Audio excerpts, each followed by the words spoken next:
Hi, I'm Joe Feeks, editor of Poultry Health Today, and with me is Dr. Tim Cummings. He's a veterinarian for Zoetis. Tim, it's nice to have you here. Well, it's an honor to be here. Thank you, sir. Tim, about 2 years ago, I would say, there was a big article in Poultry USA magazine, and it was actually based on a presentation that you had given at an industry meeting, taking a look at antibiotic-free trends. And I almost got the impression from reading it that this was kind of an independent hobby of yours. You were going back and interviewing people about what they were learning and then following up with them again. Could you tell us, when did this start and what did you learn?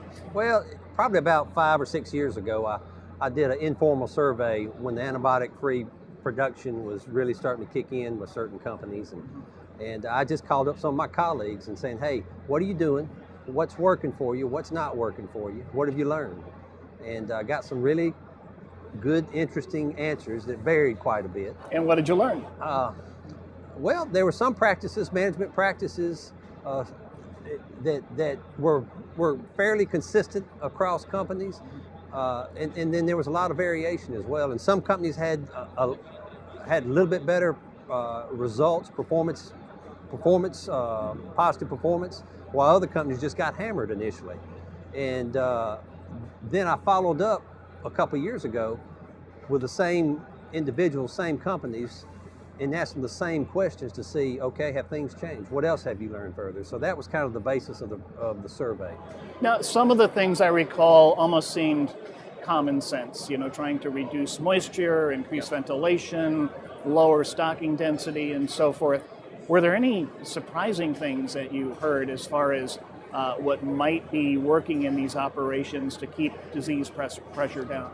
Well, and you're right. Like you say, that I wasn't surprised about a lot of the practices, the management practices they felt like helped. Like you mentioned, reduced density. You just kind of understood that was one that was going to be necessary. The litter management, the litter acidification was a pretty consistent theme. They felt like that was a positive thing. But there was quite a bit of variation in how they might have managed it. I learned that one particular company was just adamant about brooding temperatures need to be warmer, which I thought was very, very intriguing. Eating patterns seems to be critical for this necrotic enteritis window that occurs from 2 to 4 weeks. You just need to really manage that period to try to minimize it. And there were some other issues that... Things like all vegetable diets. I remember that being pretty prominent. What is it about that makes it a better fit with antibiotic-free flocks? Well, if you use animal proteins, meat and bone meal, there's a lot of variability in those products. So that's number one. The quality can vary quite a bit. And also, we feel like the Clostridia numbers actually come in through these type products, which increase the Clostridia challenge. So when you eliminate that, you eliminate part of the Clostridia challenge that's associated with necrotic enteritis. So all veggie diets, and that was a pretty consistent theme, by the way. Most everybody was saying, hey, vegetable diets are beneficial if you're going AVF. So you're kind of past the survey stage at this point because more and more producers are going in this direction. Last estimate I saw was maybe 20% or so have gone antibiotic-free. What are you hearing from these customers about their experiences? Is it working pretty well for them? Well, most customers, I think, when they go antibiotic-free, there is going to be more enteritis during particularly in this early period, no question. Mortality is probably going to be a little bit higher. So their experiences, you lose some efficiency. Okay, that's really kind of the bottom line. Now, there's some variability how much that's occurring with different companies, and there might be a rare complex that really doesn't have a lot of issues. But for the most part, it is a loss of efficiency, more enteric issues early on, and so that's and then you got your various management practices that they're experimenting with to try to help minimize these type concerns. Now, coccidiosis vaccination is normally a big part of an antibiotic-free program.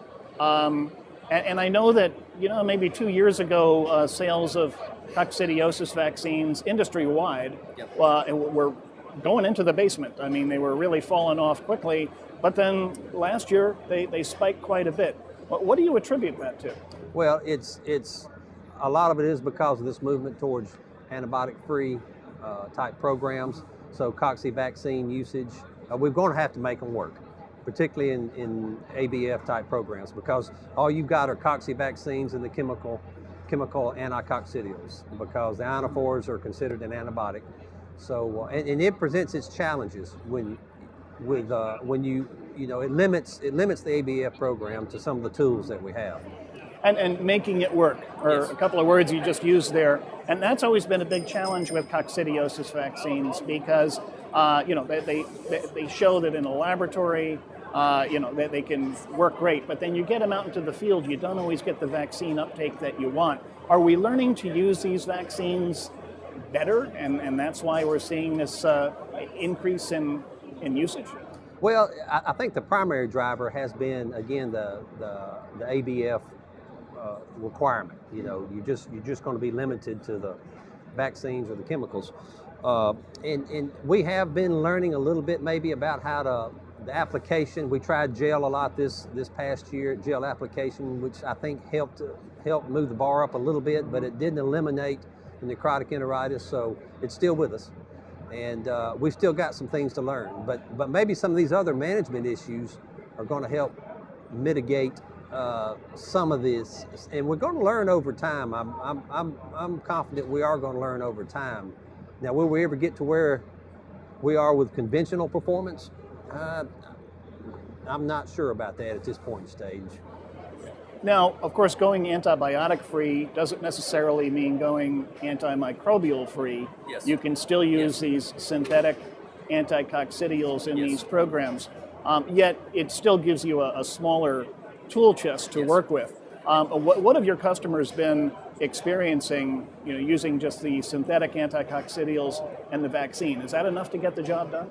Well, it can be. You just have to rotate them and use them wisely. Because these chemical anticoccidials will obviously develop resistance at some point in time, some faster than others. Right. And that's one important key to note, is that all these chemical anticoccidials are not the same. So, but if we understand the weaknesses and strengths of each, then we can manage them properly and rotate them properly. And then the vaccines usage itself, there's been a trend too this past year in using them longer. A lot of companies used to just limit them to the summer, primarily the warmer weather type climates for usage of cocci vaccines. This year, we've had a lot of people extend that time because they're trying to preserve these other feed additive anticoccidials. Because as you mentioned, they really have to be careful with that, because I know with a lot of these chemicals, they say don't use it for more than one cycle, or... Yep. Okay. So, Tim, on these farms that have gone antibiotic-free, we know that coccidiosis and necrotic enteritis are going to cause more pressure, but have there been any other surprises or emerging diseases that have cropped up on these operations? Well, it's not so much other diseases emerging. It's primarily necrotic enteritis that really causes most of our issues. We can have antibiotic-free production. We can have the first week mortality tends to be higher, or can be higher. And then E. coli is our number one bacterial pathogen that we deal with in broiler production. And so if you start to get into respiratory issues, start having a lot of E. coli problems in the field for whatever reason, then you're really limited. Effectively, with antibiotic-free, you're not supposed to be able to treat, or I guess you can, but you have to pull them out of the antibiotic-free food chain. So we got to think about other alternatives, and I think there are some really good options. We got some E. coli vaccines available to us now that we may, we need to really take a look at to see to help minimize colibacillosis mortality and condemnation. So that's a real option for us. So we need to think out of the box on some of the things maybe we haven't traditionally used. Well, it's certainly going to be interesting to follow, and I hope you'll continue giving the industry updates on all your interviews and surveys with your customers. So we've been talking with Tim Cummings. He's a veterinarian for Zoetis. Tim, thank you again for joining us. Absolutely.